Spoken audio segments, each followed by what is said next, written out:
Okay, so I've made a start now on preparing the ground, and what I've done is I'm sort of using that method of single digging.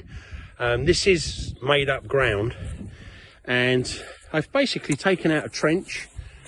You can see the trench there, about the depth of the fork, perhaps a little bit more, and I've moved that somewhere else, so it actually gives me the trench to turn the soil over. And what I'm doing is I'm literally, there's so much stones and debris in here, I'm just throwing this forward, breaking it up,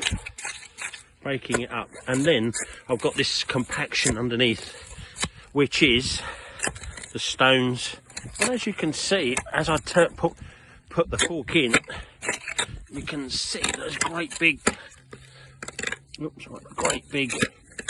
chunk of rocks coming out, which is what we don't want. And so this ground was made up, and you know, we're going to plant a new hedge into this, and you can see what I've got here.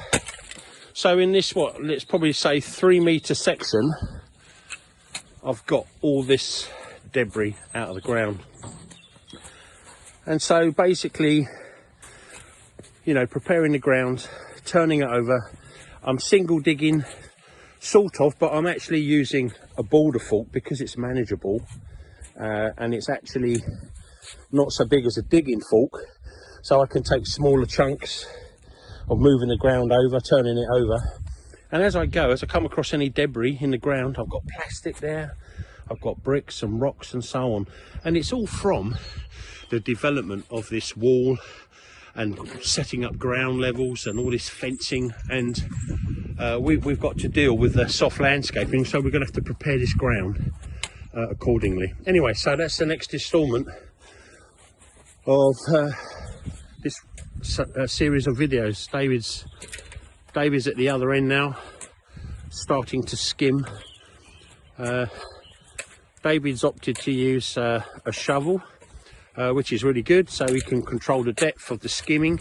So he's only just taken off that turf. As I said before, that's really thin and usable in the compost. I'll make sure that gets turned upside down. But yeah, so using a shovel to making good progress there. So this is the next stage. String line's down, you can see we're working to the string line. Okay, update in the next video.